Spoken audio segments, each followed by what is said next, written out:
네, 여러분 반갑습니다. 오늘 저와 함께 행복한 우리 자녀를 위한 진로지도, 다른 말로 하면 우리 자녀들의 진로 문제를 잘 지도하기 위해서 부모님들이 어떤 역할을 해야 될까, 이런 내용을 가지고 같이 이야기를 나눠보도록 하겠습니다.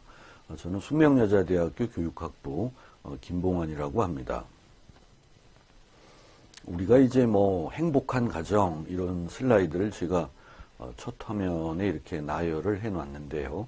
행복이라는 것은 주관적인 개념이기 때문에 정답이 있는 것은 아닙니다. 그렇지만 평범한 일상을 살아가는 대부분의 사람들이 이런 것들을 마음속에 담고 있지 않을까, 이런 기준으로 한번 몇 가지를 나열해 보았습니다.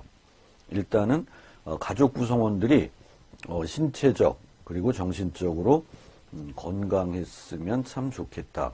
물론 건강하지 않은 가족 구성원이 있다고 해서 행복해질 수 없다라는 얘기는 절대 아니고요.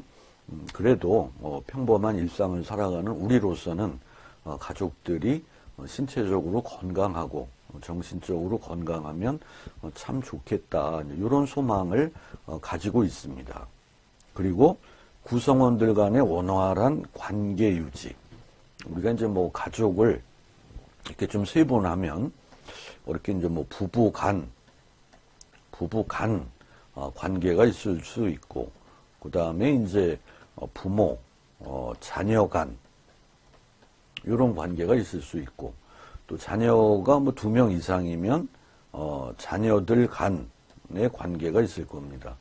이런 세 축이 조화롭고 원활한 관계를 유지하고 있다면 참 행복한 가정 아닐까, 이런 모습을 우리는 상상해 볼 수 있습니다.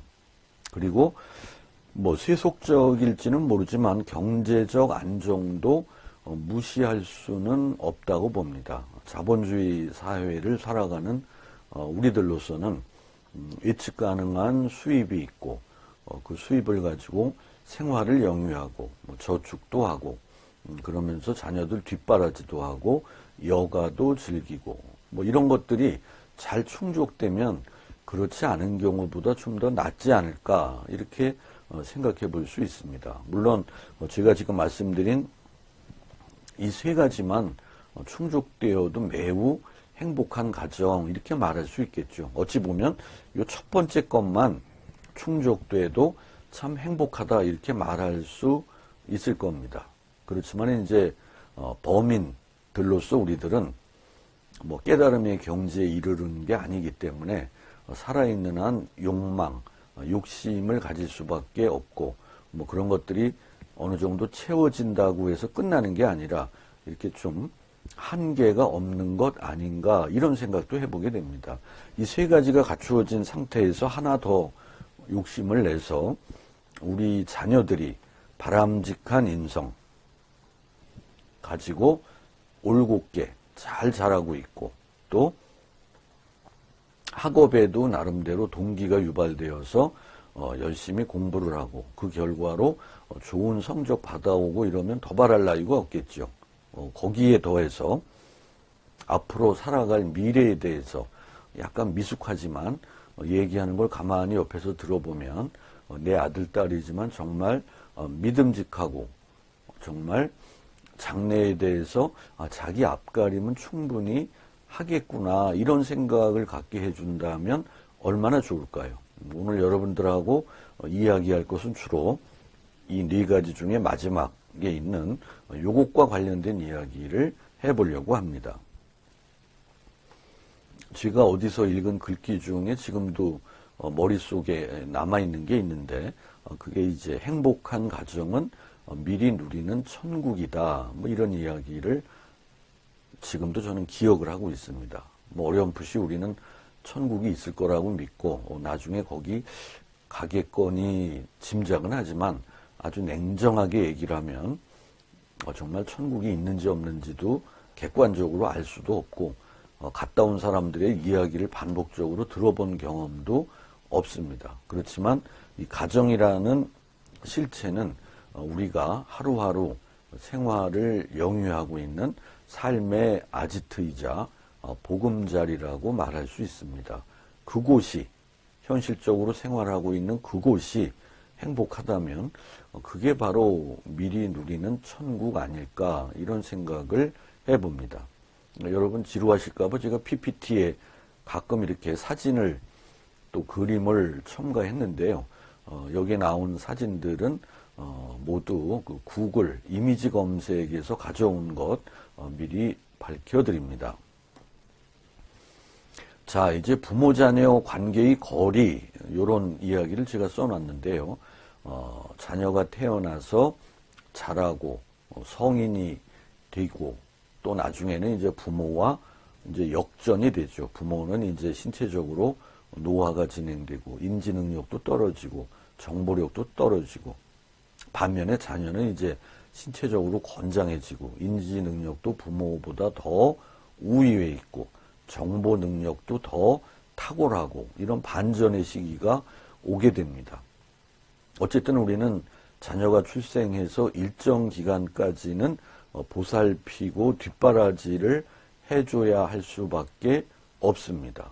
그래서 어린 시절에는 자녀들이 애정을 받는 경험, 이게 매우 중요합니다. 누군가로부터 따뜻한 시선과 눈길과 체온을 이렇게 좀 감지해서 내가 이렇게 사랑받고 있구나 이런 것들을 느끼는 게 매우 중요합니다. 그래서 우리 심리학에서 애착과 분리 이런 것들이 중요한 연구의 주제로 늘 등장을 하고 있습니다.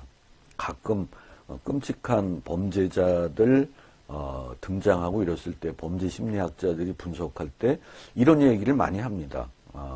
아무개는 어린 시절에 누구로부터도 따뜻한 관심과 보살핌과 애정을 받아본 경험이 없었다. 이런 얘기를 많이 하고 있습니다. 그래서 어린 시절에는 애정을 받는 경험이 필요하고 이제 청소년기에 접어들면 부모로부터 이렇게 심리적으로 독립하는 것이 중요합니다. 부모님이 지켜보실 때 좀 아슬아슬하고 염려스럽고 걱정스럽고 불안하더라도 자녀가 부모로부터 분리해서 독립된 개체로서 우뚝 설 수 있도록 지켜봐주는 용기가 필요합니다. 요런 이제 독립, 분리가 잘 안 되면 자녀들의 학업, 진로 포함한 여러 영역에서 원활하고 조화로운 성장이 어려울 수도 있다라는 것을 밝힌 연구들도 많이 이렇게 축적이 되어 있습니다. 자, 우리가 이렇게 아끼고 사랑하는 자녀들은 과연 무엇을 고민하고 있을까? 이거는 뭐 부모님들이 일상생활하면서 늘 접촉하고 관찰하고 있기 때문에 짐작하고 계실 겁니다. 이게 전국 규모 샘플로 고민이 무엇인지, 그 고민 중에 1순위가 뭔지, 2순위가 뭔지, 뭐 이런 거에 대한 실태조사 한 것을 보면 30년 전, 20년 전, 10년 전, 오늘날 1순위, 2순위의 고민은 거의 바뀌지 않고 있습니다. 되게 우리 자녀들의 1순위 고민은 성적 문제입니다. 성적을 잘 받으면 좋을 텐데 기대한 만큼 성적이 안 나온다. 나름대로 공부 열심히 했다고 생각했는데 성적은 그에 미치지 못한다.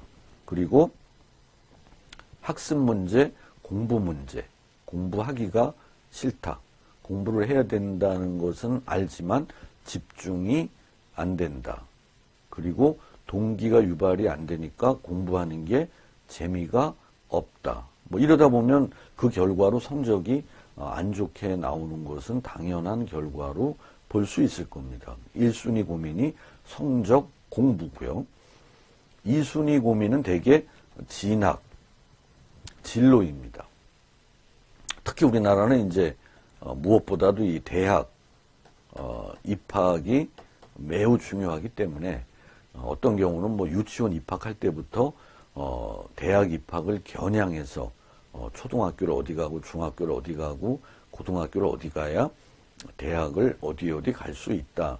뭐 이런 도식들을 부모님들은 머릿속에 가지고 있고 자녀들이 가급적 그 도식에 맞는 루트를 따라갈 수 있도록 이끌어 주려고 부모님들 나름대로는 애를 쓰지만 자녀들은 부모들의 그런 욕구 충족에 부응하지 못하기 때문에 항상 부모들은 안타까움을 느끼고 부모 자녀 간의 관계도 점점 안 좋아지는 경우도 주변에서 많이 확인할 수 있습니다. 앞에서 살펴본 성적이라는 것과 여기서 말하는 진학이라는 것은 따지고 보면 별개의 문제라고 보기는 어렵습니다. 어쨌든 우리 상황에서는 성적이 좋으면 대학 입시에서 선택의 폭이 다양하게 눈앞에 나열되는 반면 성적이 낮으면 최악의 경우는 주체적인 선택이 아니라 타의에 의해서 어디엔가 배치당하는 운명에 처할 수밖에 없는 게 지금 우리의 현실입니다. 자, 요런 앞에서 살펴본 어떤 뭐 성적 그리고 대학 진학 이 두 문제가 동전의 양면처럼 붙어 있는 문제인데 자녀를 이끌고 지도하는 부모 입장에서는 어느 것도 포기할 수가 없죠. 자, 그러면 우리는 이 두 마리 토끼를 다 지혜롭게 잡아야 되는데 어떻게 하면 좋을까? 제가 여기 이제 가상적인 얘기를 하나 써놨는데요. 엄마하고 고등학생 자녀가 성적, 공부 이런 거를 주제로 대화를 나눌 때 기분 좋게 대화가 끝나는 가정이 많을까요? 여러분 생각에는 어때요? 많기보다는 매우 적겠죠. 이건 매우 드문 경우겠죠. 공부 성적 문제 가지고 자녀와 대화를 나누었는데 그 대화가 아주 기분 좋게 끝나는 경우는 많지 않은 게 우리의 현실입니다. 또 부부가 차 한잔하면서 대화의 주제를 자녀들의 공부나 성적 문제로 삼았을 경우 뿌듯하게 대화가 끝나는 부부가 많을까요? 제가 볼 때는 그렇지 않을 거라고 봅니다. 대부분 심란하게, 심각하게 대화가 끝날 가능성이 훨씬 더 많다는 겁니다. 이것이 뭐 행복한 가정을 구현하는데 커다란 장애 요인이 되기도 합니다. 여러분들이 한번 생각을 해보세요. 우리나라 대학 입시가 다 끝나고 대학의 이제 입학식이 다 끝났을 때, 소위 말해서 이제 한 해의 대학 입시 결산이 끝냈을 때 가장 행복했던 사람은 누구일까요? 이건 뭐 제 상상입니다. 아마도 수시에서 아이들 말로 세게 뭐 6군데 질렀는데 다 합격을 해서 어느 5대학을 버릴까 고민했던 아이와 그 부모들 참으로 행복하지 않았을까요? 그 다음은 뭘까요? 정시에서 가군, 나군, 다군, 뭐 소신, 적정, 안전지원 안 하고 다 소신 지원했는데 3군데 다 붙어서 어느 한 대학을 고를까 고민했던 아이, 그리고 그 부모들 정말 행복했을 거라고 생각이 됩니다. 어쩌면 이런 집 부모님이 동네 아주머니들 마음 상하게 하는 분일 수도 있을 겁니다. 3군데 다 붙었는데 버릴 대학이 없다. 도대체 어느 대학을 골라야 할지 모르겠다. 그래서 머리가 아프다. 이러면 이제 동네 아주머니들한테는 빈축을 사면서도 부러움의 대상이 될 수밖에 없는 게 우리의 현실입니다. 대학 입시 과정에서 가장 마음고생이 심했던 사람은 누굴까요? 뭐 사람마다 다 다르겠지만 그냥 제가 예측하기에는 그 중에 하나가 뭐 대기번호 한 23번 정도 가지고 있으면 어떨까요? 나보다 먼저 합격한 사람들이 가나다군 중에 어느 군에서 먼저 빠져나가 주느냐에 따라 나는 가군에 지원한 대학에 배치당할 수도 있고 다군에 지원한 대학에 배치당할 수도 있다. 한두 명 남겨놓고 끝까지 빠져주지 않는다면 나는 뭐 할 수 없이 재수라는 길을 선택할 수밖에 없다는 것입니다. 따라서 이들이 마음고생이 심했을 거라고 생각이 됩니다. 자, 그렇다면 지금까지는 이제 대학 입시와 공부, 성적 문제를 얘기했는데 이거를 어떻게 풀어나갈까? 아까 제가 성적과 대학 입시, 성적과 진로는 동전의 양면처럼 붙어있는 문제다. 그런데 이 공부, 성적이라는 토끼를 먼저 잡으려고 자녀를 몰아세우고 공부를 왜 안 하느냐 이렇게 질책을 하고 부부간에 자녀의 성적에 대해서 대화를 하면 뿌듯하게 끝나지도 않고 이렇게 좀 안 좋은 측면으로 갈 가능성이 높다는 겁니다.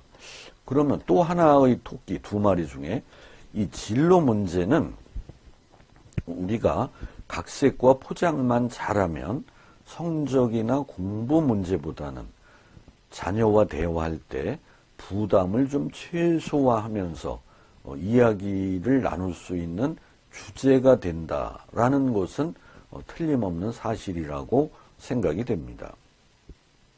자, 제가 대학에서 학생들을 가르친 지 굉장히 오래됐습니다. 그리고 여러 대학에 강사도 나가보고 또 대학도 이 대학에 있다 저 대학으로 옮겨보기도 하고 그러면서 제 머릿속에 진로의 측면에서 본 대학생의 행복 서열이 어떠냐 이렇게 묻는다면 저는 이런 도식이 머릿속에 있습니다. 1순위는 잘 알고 선택한 학생. 그 학생이 어느 대학에 무슨 과를 다니든 관계없이 내가 이 대학, 이 학과, 이 전공을 하면 이런 내용 배울 줄 알았다. 그리고 그런 내용 공부하면 나에게 잘 궁합이 맞을 거라고 예측했다. 그래서 원서를 냈고 합격을 했다. 6개월, 1년 다니면서 교양 과목 들어보고 전공 기초 과목 들어보니 내 예측이 빗나가지 않았다. 와, 정말 다행이다. 저는 이런 학생이 어느 대학 무슨 학과를 다니든 행복 1순위라고 판단이 됩니다. 행복 2순위는 1순위처럼 이렇게 꼼꼼하게 따져보지 않고 끝에 가서 그냥 성적에 맞춰서 합격 가능한 대학 학과 골라서 원서를 내서 합격을 했다. 그런데 6개월, 1년 다니면서 공부해보니 나한테 잘 맞는 것 같다. 나는 어쩌면 이렇게 운이 좋을까. 이 친구들이 2순위라고 판단이 됩니다. 그러나 이 2순위들의 맹점은 더 잘 맞는 다른 전공 학과가 있을지도 모른다는 생각을 안 한다는 데 있다는 거죠. 3순위. 한 학기 혹은 두 학기 다녀보고 다시 반수, 재수의 길로 접어드는 학생들입니다. 이들이 왜 3순위일까? 그래도 6개월, 1년 만에 깨닫고 합리적으로 판단했기 때문에. 그럼 가장 힘든 학생은 누구일까? 4학년 2학기 여름방학 마치고 9월 첫 주에 자기 발로 상담실 찾아와서 지금까지는 참고 견뎠는데 더는 못 다니겠다. 어쩌면 좋으냐. 이렇게 상담받으러 오는 학생. 저도 뭐 이런 학생들을 많이 상담을 해보았습니다. 이들이 가장 힘든 행복 서열의 끝부분에 있는 학생들 아닐까 생각을 합니다. 그래서 우리 부모님들은 이제 자녀들의 진학 그러면 우리 애는 어느 대학 보낼 거다 이거보다는 머릿속에 우리 아들, 우리 딸은 행복 1순위가 되도록 대학을 보낼 것이다. 이런 생각을 가져보는 것은 어떨까 이렇게 권유를 드리고 싶습니다. 저는 통계청의 통계는 아니지만 오랫동안 대학 신입생들을 바라보며 우리나라 대학생들의 약 30% 정도는 어느 대학에 진학하든지 한을 품고 입학하는 것 아닌가 이런 생각을 간혹 하게 됩니다. 어느 대학 가서 제가 강의하면서 와, 이 대학 들어오면 남들이 되게 부러워할 텐데 여기 앉아있는 아이들 중에 일부는 왜 저런 표정일까? 신입생인데 얼굴에 활력도 없고 에너지도 없고 풀이 죽어 있고 뭐 그런 학생들 제가 개인적으로 면담을 해보면 다 입학한 대학 학과에 만족을 못하고 내가 수리에서 그 두 문제만 안 틀렸더라면 지금 어느 대학 캠퍼스를 거닐고 있을 텐데 내가 왜 여기에 와 있을까? 이런 친구들은 학교에 정을 못 느끼고 친구들하고 관계도 잘 맺을 필요성을 못 느끼고 학교 학과 행사도 안 가고 MT도 안 가고 이러다 보니까 외톨이처럼 지내고 자기 혼자는 나는 너희들과 다르다 이렇게 생각하지만 사실 다를 게 없다는 사실을 자기만 모르고 있는 학생들이라고 저는 생각을 합니다. 그래서 이 학생들을 어떻게 지도하고 입학한 대학에 두 발을 담그고 열심히 대학 생활을 하도록 이끌어주고 도와줄 건가 이런 것들이 이제 대학에 있는 교수들의 큰 고민 중에 하나라고 판단이 됩니다. 사실 대학 신입생들의 인생 시계는 몇 시일까? 우리가 뭐 김난도 교수님이 쓴 아프니까 청춘이다 이 책을 봤더니 거기에 이제 인생 시계라는 말이 나오더라고요. 커다란 벽시계가 있는데 건전지가 없기 때문에 손으로 이렇게 바늘을 돌려야 됩니다. 그래서 제가 한번 계산을 해봤어요. 대학 신입생의 인생 시계는 몇 시일까? 대개 한 새벽 5시 내지는 5시 20분 정도. 그렇다면 출근 시간까지도 아직 4시간이나 남아 있습니다. 그러나 우리나라는 어른들이 만들어 놓은 잘못된 풍토, 자녀들을 양육하고 교육시킨 최종 결과는 무엇으로 나타나는가? 어느 대학 갔는가가 그 결과 아닌가? 암묵적으로 우리나라에는 이런 무거운 그림자가 드리워져 있다. 아직 새벽 5시 정도밖에 안 된 우리 자녀들의 장래를 부모들이 임의적으로 세팅하는 그런 결과를 가져오는 것 아닐까. 너 엄마가 그렇게 공부하라 해도 안 하더니 결국 거기 갔지. 그 뒤에 생략된 말은 네 인생은 이제 뭐 그렇게 거의 결정된 거 아니야? 이런 뉘앙스의 어떤 이미지가 우리나라에 전반적으로 이렇게 팽배해 있다고 생각을 합니다. 저는 이런 분위기가 우리나라 가정의 어떤 행복도를 100점 만점에서 한 30점 내지 40점은 감하게 하는 원인이 아닐까 하는 생각을 해보기도 합니다. 어른들이 그들의 인생을 쉽게 규정짓는 우를 범하지 않았나라고 저는 가끔 생각을 하게 됩니다.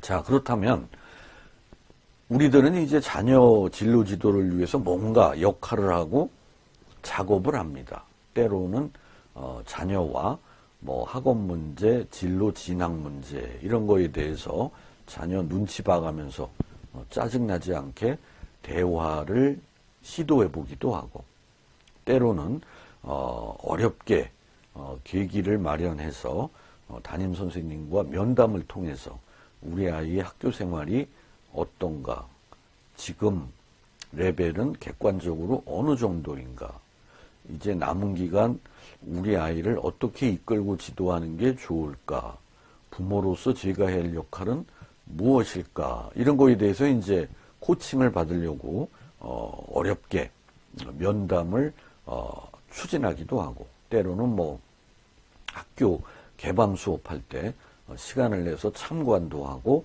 선생님과의 대화의 시간에 참여를 하기도 합니다. 때로는 커리어넷, 워크넷에 있는 검사를 한번 받아봐라. 선생님 말씀 들어봤더니 그런 검사 해보면 참 좋다고 하더라. 그거 회원가입만 하면 무료라고 하던데 오늘 중간고사도 끝났으니까 토요일인 오늘 그거 한번 해보면 어떻겠니? 이것도 이제 자녀 짜증스럽지 않게 잘 좀 유도하기도 하고, 때로는 자녀 친구들, 여러분 자녀들이 가정에서 여러분 앞에서 보이는 태도와 언행, 그것과 집 밖에서 보이는 태도와 언행 중에는 부모들이 모르는 게 굉장히 많습니다.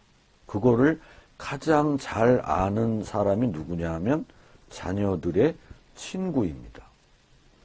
그러나 요즘은 이제 자녀들이 친구를 데리고 집에 놀러 오는 경우는 흔하지 않죠. 가끔이라도 여러분 자녀를 만날 일이 있다면 우리 아이의 모습을 나한테 이렇게 전달해 줄 수 있는 중요한 자원이 우리 아들, 딸의 친구다. 이런 생각을 가지고 한번 대화를 나눠보시는 것도 필요할 겁니다. 때로는 뭐 부모님들이 진로 정보를 제공하기도 하죠. 신문 보시다가 뭐 미래 유망 직업, 미래 유망 학과 이런 기사를 보면 오려놨다가 자녀가 학교에서 돌아왔을 때 한번 읽어보도록 권유하고, 읽어본 내용 가지고 대화의 실마리로 삼아서 우리 자녀의 장래 문제에 대해서 같이 이야기를 나누기도 합니다. 그래서 부모님들은 뭐 이런 작업만 잘 하셔도 자녀의 진로 지도를 위해서 부모로서 아주 소중한 역할을 하는 것이라고 저는 생각을 합니다. 이럴 때 여러분들의 머릿속에는 어떤 의도가 있어야 된다. 내가 우리 아들, 딸과 이 작업을 하고 나면 우리 아들, 딸의 진로에 대한 이런 인지, 정서, 행동이 이렇게 바뀌지 않을까? 이런 의도를 가지고 작업을 하는데, 그래서 저는 그거를 이제 여기 목표라는 말로 표현을 했습니다. 이런 작업을 할 때 여러분들은 무엇을 목표로 작업을 할까? 첫 번째는 우리 자녀로 하여금 학년이 올라갈수록 자기 자신에 대해서 좀 객관적으로 아는 아이가 되도록 만들어 놓으면 참 좋겠다. 이런 의도와 목표를 가지고 작업을 하기도 합니다. 자신에 대해서 정확히 이해한다. 진로의 측면에서. 그러면 우리 자녀가 자기의 적성, 자기의 흥미, 또 뭐 자신의 성격, 또 가치관, 이런 것들에 대해서 좀 객관적으로 아는 아이가 되도록 만들어 놔야지. 그거를 위해서 내가 요거를 한번 해봐야지. 이거 굉장히 중요한 목표 중에 하나라고 봅니다. 나중에 대학 입시를 치르거나 대학 졸업하고 취업을 할 때도 자기 자신을 객관적으로 잘 아는 사람은 허황된 목표를 가질 가능성이 낮다. 자기 자신을 잘 아는 대학 졸업 예정자는 어디에 나중에 취업을 했다가 한 3, 4개월 다녀보고 나하고 안 맞는다. 이렇게 말하면서 자기 발로 나올 가능성 적다는 것입니다. 그 다음에 직업세계에 대한 이해 증진입니다. 직업세계가 생각보다 광대하다. 직업에 대해서도 공부를 해야 된다. 내가 아는 직업은 우리나라 전체 직업 중에 일부분에 불과하다. 이런 생각을 가진 아이. 그리고 직업세계가 자꾸 변화하는구나. 그렇다면 내가 지금 관심 갖는 그 직업은 내가 한참 직업생활할 10년 후에 전망이 밝은 직업일까? 어두운 직업일까? 이런 거에 대해서 궁금해하고 그런 것들을 알아보려고 궁리하고 탐색하고 질문하는 그런 자녀가 되도록 만들어 놓기. 그리고 이제 변화가 점점 더 빠르고 불확실성은 점점 커지는 이런 세상을 앞으로 80년, 100년 더 살아가려면 어느 시점 가면 내가 할 일을 내가 만들어서 해야 하는 것은 아닐까? 이런 어떤 창직 마인드를 가진 아이로 만들어 놓는 것 매우 중요합니다. 세 번째는 합리적인 의사결정 능력입니다. 다른 결정은 몰라도 진로, 진학, 취업 이런 것과 관련된 결정은 요모조모 따져보고 부모님 의견도 존중하고 정보도 잘 수집해서 분석하고 이래서 신중하게 선택해야 할 소중한 사안이구나. 이런 생각을 머릿속에 가진 아이. 그리고 이제 고등학교 2학년쯤 되면 그렇게 소중하게 선택하는 방법이 무엇인지까지도 아는 아이로 만들어 놓는 것.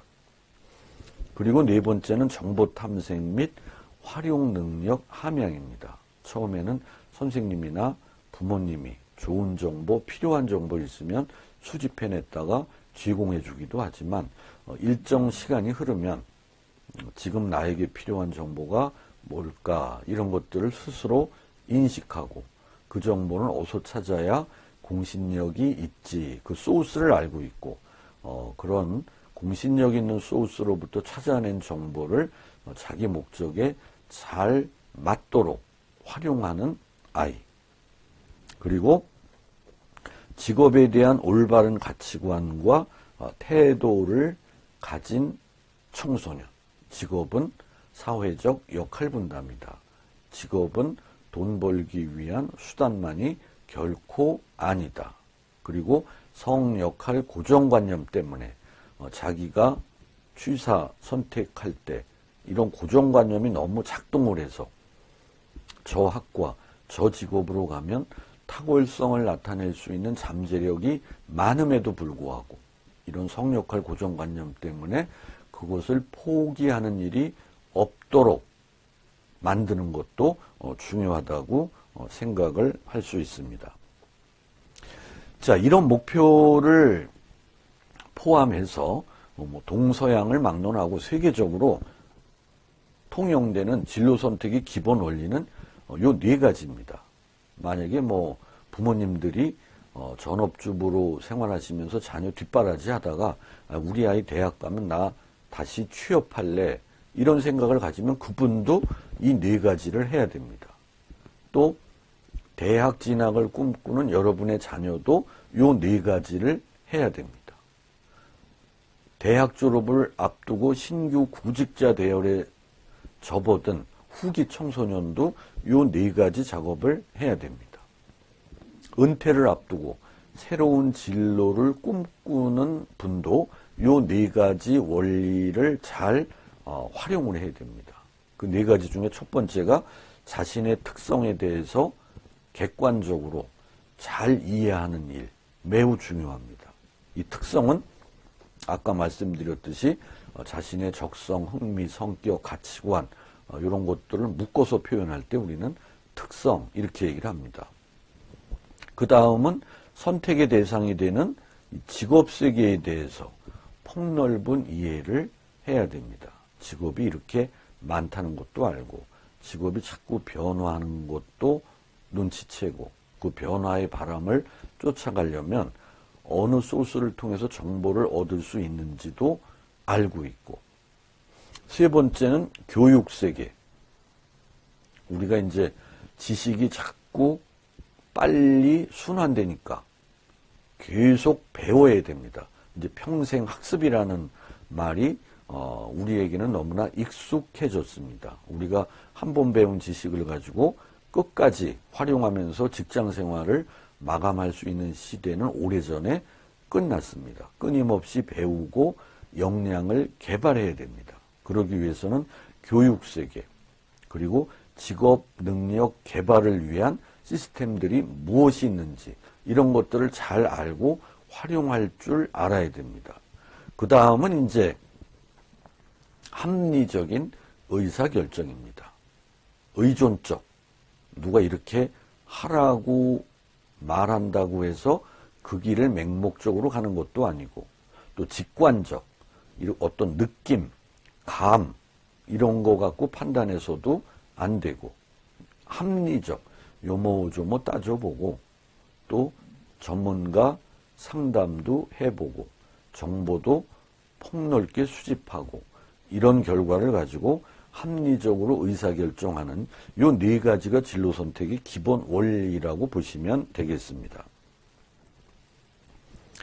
자, 그래서 부모가 자녀 진로 지도를 위해서 해야 할 일반적인 역할을 저는 이렇게 두 가지로 요약을 했습니다. 하나는 진로에 대해서 고민하게 만들기. 하나는 합리적으로 고민을 해결하도록 이끌어 주기입니다. 진로에 대해서 고민하게 한다는 것은 진로에 대해서 의식이 깨어있는 아이가 되도록 만들어 놓는 겁니다. 따라서 이를 위해서 자녀의 진로에 대해서 적절하게 대화를 이끌어가기, 그리고 고민의 단서를 제공하기. 저희 큰아이가 초등학교 6학년 때 저하고 어디 가다가 제가 아이스크림을 사줬더니 되게 좋아하더라고요. 기분 좋게 아이스크림을 먹는 그 순간을 틈타서 제가 너는 이 다음에 크면 어떤 직업을 갖고 싶니? 이렇게 물었더니 작년에 물어봤는데 왜 또 물어봐? 이렇게 약간 짜증 섞인 말로 얘기를 했습니다. 그래서 제가 그래도 1년 지났으니까 지금 만약에 네가 하나의 직업을 선택할 상황이다 그러면 1번으로 떠오르는 게 뭘까? 이랬더니 항공기 조종사 이러더라고요. 그래서 제가 지금 저 하늘에 있는 비행기를 보고 즉흥적으로 저런 말을 할까? 그래서 제가 너 작년에는 디자이너 되고 싶다고 했잖아. 그런데 왜 이렇게 바뀌었어? 이렇게 물으면 아이가 꾸며서 얘기하든 생각을 얘기하든 나름대로 뭔가 이야기를 할 겁니다. 그럴 때 제가 그거에 대해서 칭찬도 해주고 너 마냥 어린 줄 알았는데 생각을 참 많이 했구나. 그런데 하고 그 아이로 하여금 그 인지발달 수준에 맞도록 뭔가 생각하고 고민할 수 있게 만드는 겁니다. 이랬더니 저희 아이가 중학생이 되더니 어느 날 집에 와서 저보고 아빠 나 의상 디자이너 될래. 의류학과 가려고. 의상 디자이너 되려면 의류학과 가는 게 맞나? 왜 그걸 생각했어? 너 항공기 조종사 되고 싶다고 했잖아. 그랬더니 오늘 종례 시간에 선생님이 얘기하시는데 이쪽 분야가 뜬대. 그거 제가 또 칭찬을 해줬어요. 야, 아빠가 중학생일 때는 뜨는 직업, 유망 직업 생각도 안 하면서 학교 생활했는데 너는 벌써 그런 생활을 하고 있구나. 기특하다. 여기서 끝나면 고민할 필요가 없겠죠. 그래서 제가 그런데 너 지금 중학교 1학년이잖아. 중학교 3년, 고등학교 3년, 대학 4년, 군대 2년, 취업준비 2년. 그럼 한 14년 후에 직업을 가질 건데 14년 후에도 그쪽이 계속 그렇게 뜨는 직업으로 남아있을까? 이랬더니 아이가 짜증스러워하면서 14년 후를 나보고 어쩌라고.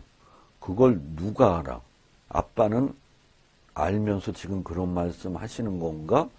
고민이 생기는 거죠.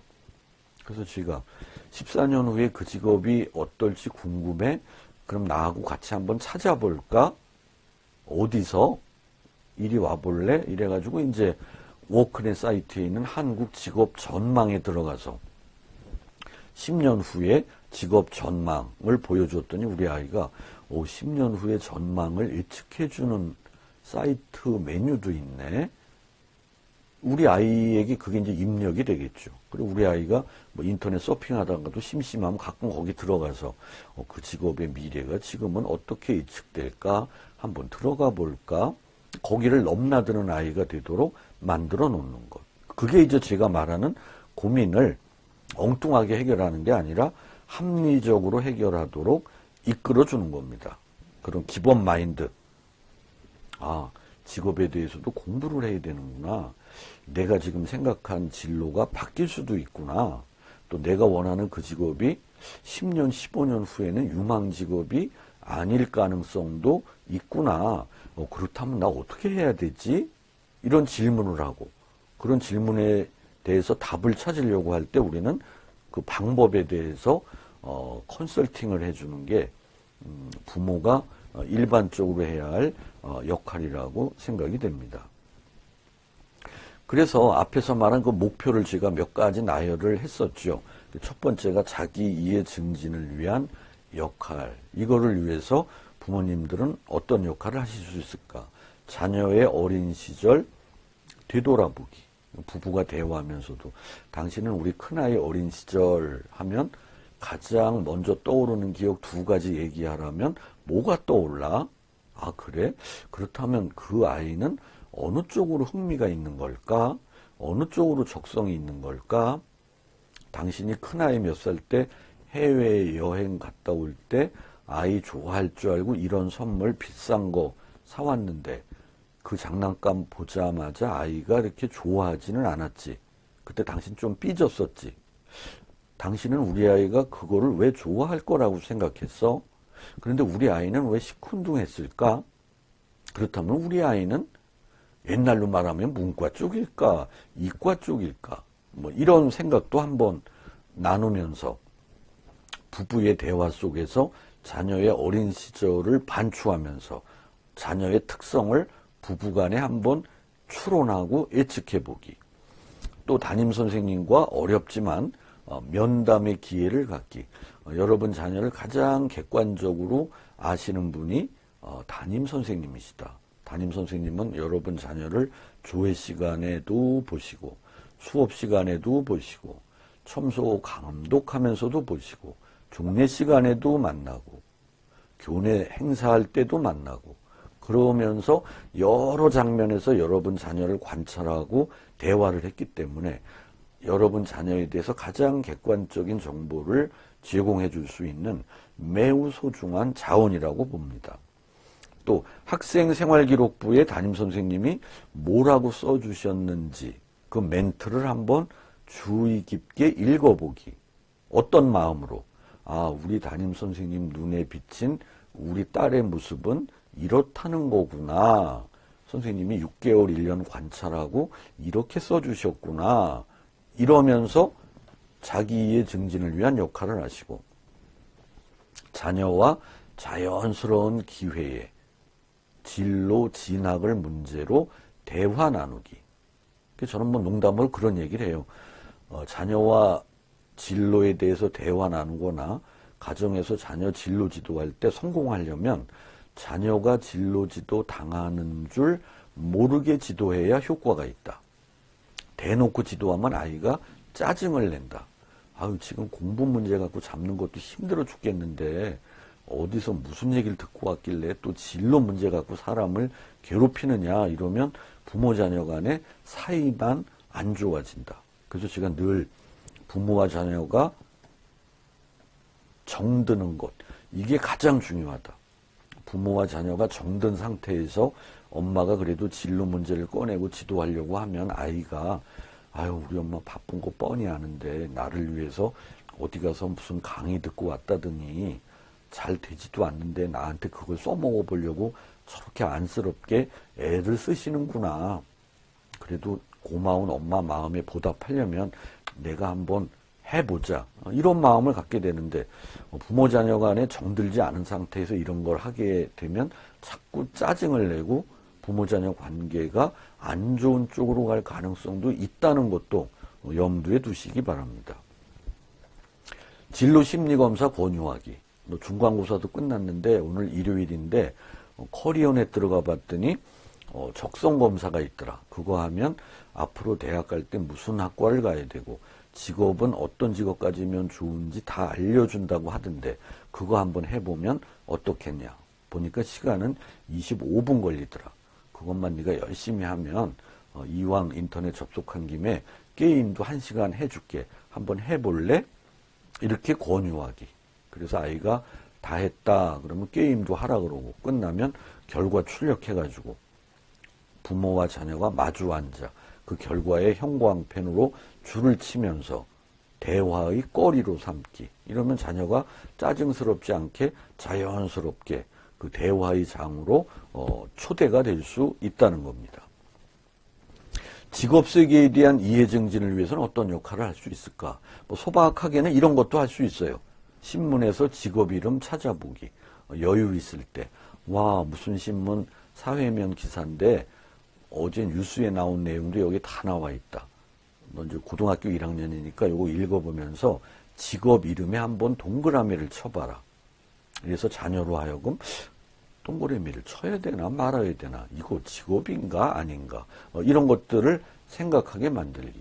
동그라미 친 개수가 늘어남에 따라 직업이 생각보다 참 많구나 이런 걸 느끼게 하기. 또 한국직업사전, 우리나라 직업 총남 이렇게 얘기를 합니다.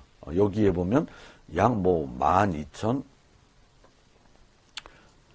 12,800개 정도의 직업이 들어 있습니다. 그래서 자녀들로 하여금 이걸 보고 나서 와, 생각보다 직업이 엄청 많구나.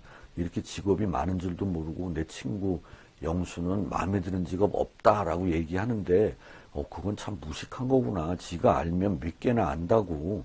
직업에 대해서도 자꾸 챙겨봐야 되는구나. 이런 생각 갖게 만들기. 또 한국 직업 전망. 이건 한 200개 정도의 직업, 청소년들이 알아두면 좋을 만한 유망한 직업 한 200개 정도를 소개하고 있는데 2년에 한 번씩 전면적으로 업데이트가 됩니다. 그래서 이건 직업 현황이 아니라 전망입니다.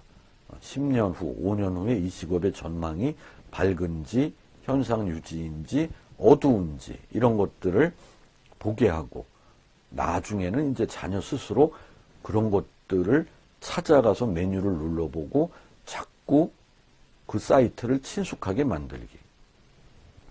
또 재미있게 접근하게 하려면 눈길 끄는 이색 직업. 이런 직업도 있어? 와, 이런 직업 재미있겠네. 호기심을 자극하기. 또 직업 카드라는 게 있거든요.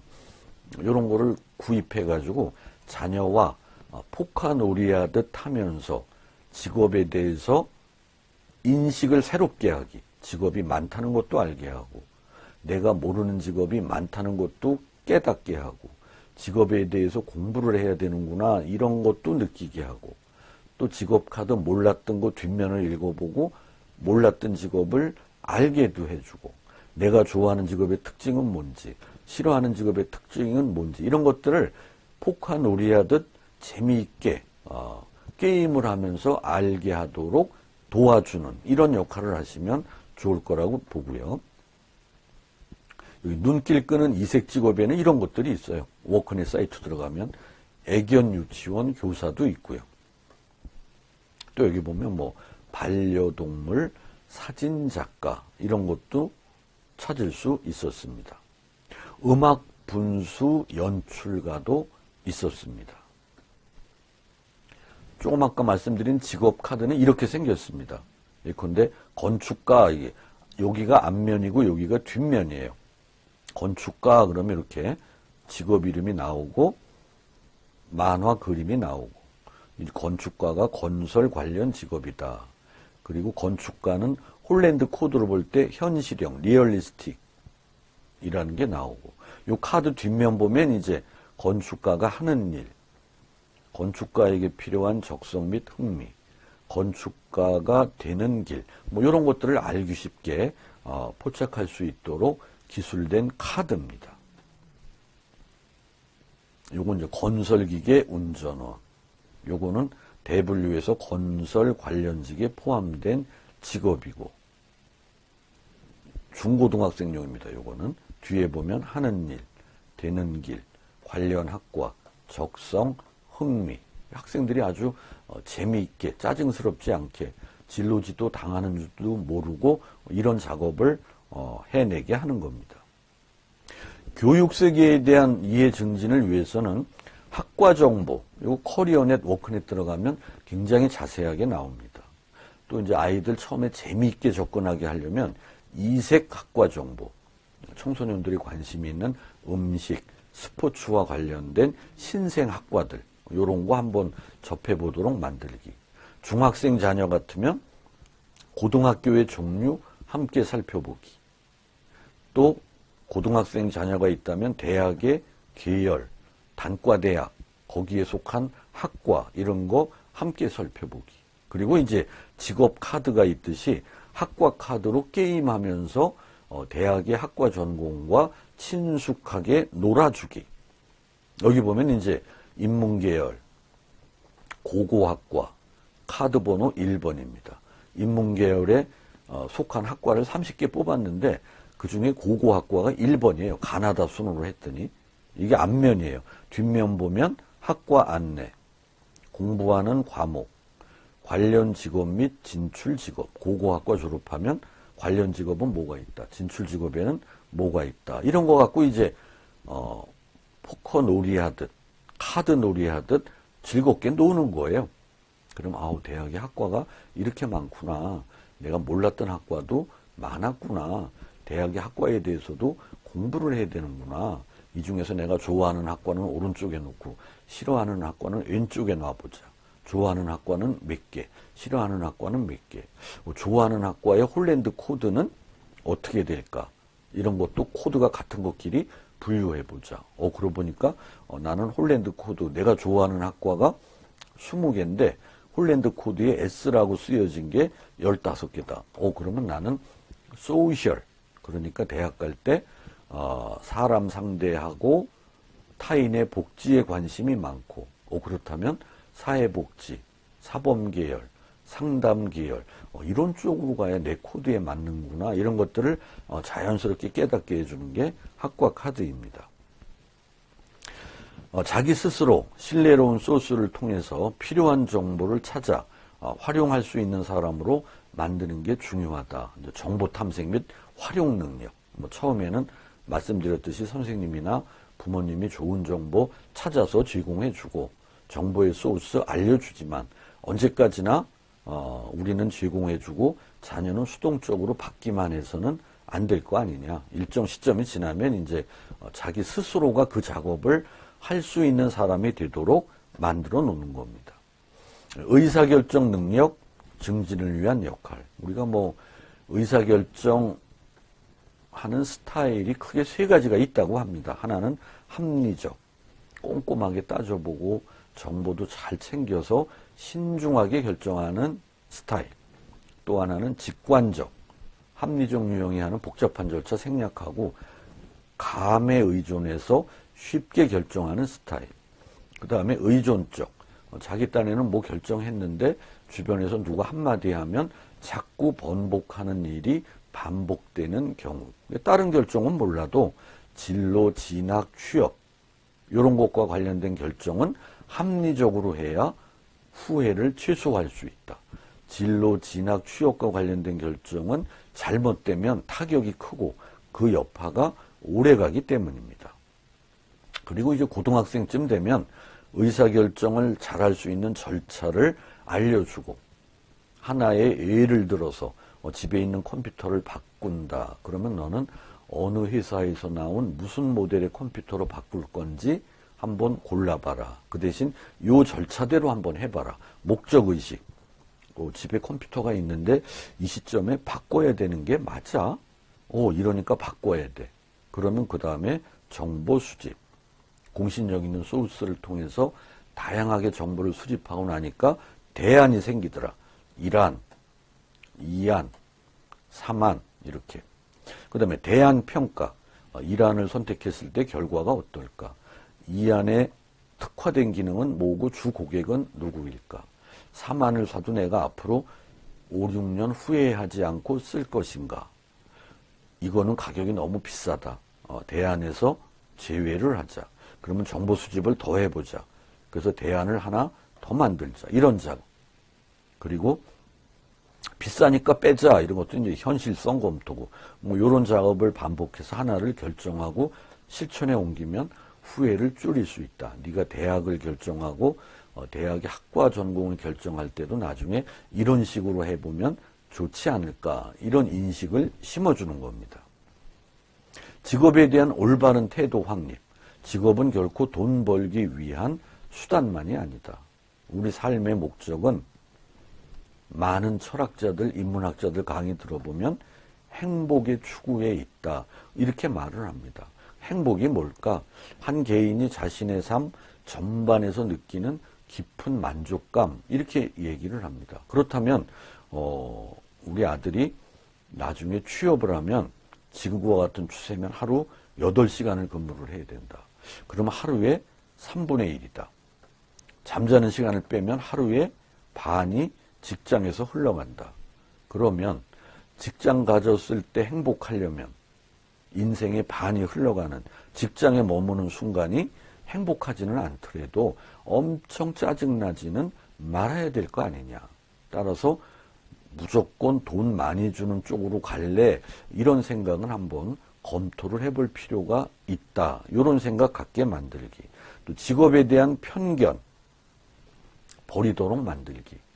저 사람도 돈 벌려고 A라는 직업 가졌는데 저 사람이 돈 받으며 하는 A라는 직업이 있기 때문에 나는 이런 것에 도움을 받고 있네.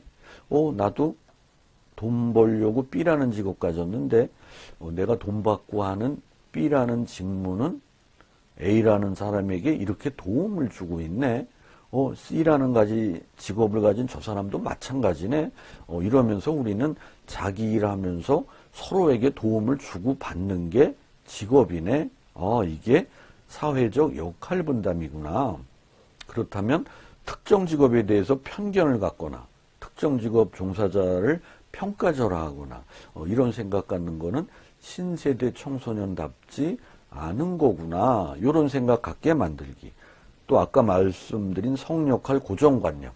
저 직업은 남자들이 갖는 직업. 저 학과는 여자들이 가는 학과. 그래서 저 직업이나 그 학과로 갔을 때 탁월성을 나타낼 수 있는 친구가 이런 성역할 고정관념에 사로잡혀서 그것을 포기하지 않도록 만드는 게 직업에 대한 올바른 태도 확립의 한 줄기라고 볼 수 있을 겁니다. 이제 부모님들이 자녀 진로 지도를 전적으로 하기는 어렵죠. 이제 여러분들이 이 작업을 해 나가면서 여러분을 도와줄 수 있는 아니면 자녀에게 가보라고 연계할 수 있는 기관들이 이제 학교에 상담실이 있습니다. 그래서 여러분 자녀가 다니는 학교에는 이렇게 이제 전문 상담 교사가 배치가 되어 있고, 그리고 우리나라 모든 중학교, 고등학교에는 한 학교에 한 분씩 진로 전담 교사가 배치가 되어 있습니다. 이런 선생님들 찾아가서 필요할 때 상담받을 수 있도록 자녀에게 잘 권유해 주기. 방학 때 여러분 가정에서 가장 가까운 곳에 있는 시군구에 있는 청소년 상담복지센터 공공기관입니다. 여기에 가면 상담을 공부해서 여러분 자녀를 전문적으로 도와줄 능력을 갖춘 자격을 갖춘 그런 상담사들이 배치가 되어 있습니다. 그리고 시도 교육연구정보원에도 진로 상담실이 있고 사이버 상담실도 있기 때문에 이메일을 통해서도 궁금증 물어보면 전문적인 답변을 받을 수 있습니다. 또 우리나라 시군구의 이름은 조금 다르지만 진로 직업 체험 지원센터라는 것이 있습니다. 한 발 더 나가면 정부 차원에서는 이제 한국 자볼드라는 고용노동부에서 설립한 청소년 종합 직업 체험 시설도 있습니다. 이거는 이제 분당에 지금 소재하고 있고, 또 속초에는 강원진로교육원, 세종시에는 세종창의진로교육원 등등 여러분 자녀들의 진로에 대해서 재미있게 체험을 하고 자녀의 적성 흥미에 대해서 자연스럽게 깨닫게 해줄 수 있는 이런 시설들도 많이 있습니다. 그리고 아까 제가 강의 중에 몇 번 언급한 한국고용정보원에서 운영하는 워크넷 사이트, 그리고 한국직업능력연구원에서 운영하는 커리어넷 사이트도 자녀 진로 지도할 때 매우 유용한 메뉴들을 많이 담고 있습니다. 자, 이제 마무리를 하겠습니다. 저는 부모로서 자녀에게 해줄 가장 소중한 게 뭘까? 자녀 스스로 이 세상에 태어난 것을 감사해 하고 이 세상을 사랑하도록 하는 게 매우 중요하다고 판단이 됩니다. 그리고 이렇게 행복한 세상에 태어나도록 해주신 부모님은 그 자체만으로도 얼마나 고마운 분들일까, 이런 생각을 좀 머리에 간직하고 밝게 자라는 우리의 아들, 딸이 되도록 만드는 게 무엇보다 소중하다고 생각을 합니다. 그리고 자기의 미래 진로에 대해서 머릿속에 밑그림이 선명하게 그려져 있는 청소년들은 갈등과 방황의 순간에도 흔들리지 않더라. 머릿속에 진로 목표가 뚜렷하게 있고 학년이 올라갈수록 보다 구체적인 진로의 밑그림이 머릿속에 그려지고 그 그림을 내 거로 만들기 위해서 내가 할 일은 무엇인지를 알고 있는 이런 청소년들이 무단결석을 하고 또 가출을 하고 선생님한테 불량스럽게 굴고 인터넷 중독에 빠지고 약물 남용에 빠질 가능성은 거의 없다고 봅니다. 그래서 우리 자녀들의 머릿속에 진로에 대한 밑그림을 잘 그려준다면 다양한 종류의 비행으로 갈 싹을 미리 잘라버리는 효과도 있다. 저는 이렇게 생각을 합니다. 가슴 속에 별을 품은 사람은 어둠 속에서도 길을 잃지 않기 때문이다. 청소년들에게 이런 얘기를 해줍니다. 또 뭐 부모 입장에서 봤을 때는 성장한 자녀가 부모에게 심하게 기대지 않고 피해를 주지 않을 정도는 되어야 부모도 자녀와 편안하게 분리되어 자신의 인생을 즐길 수 있는 것 아닐까, 뭐 이런 생각을 해봅니다. 우리가 그렇다면 자녀 진로 지도를 잘하는 거는 부모의 입장에서 볼 때는 노후 준비 1번 숙제를 해결하는 것 아닐까, 뭐 이렇게 보아도 무리가 아닐 거라고 생각이 됩니다. 자, 여기까지 행복한 우리 자녀들을 위해서 부모님들이 어떤 역할을 할까 하는 것들을 한번 여러 측면에서 살펴보았습니다. 조금이라도 도움이 되기를 바라겠습니다. 나중에라도 뭐 궁금증이 있거나 필요한 자료가 있으시면 여기 메일로 연락 주시면 되겠습니다. 저와 함께 시간을 채워주셔서 감사합니다.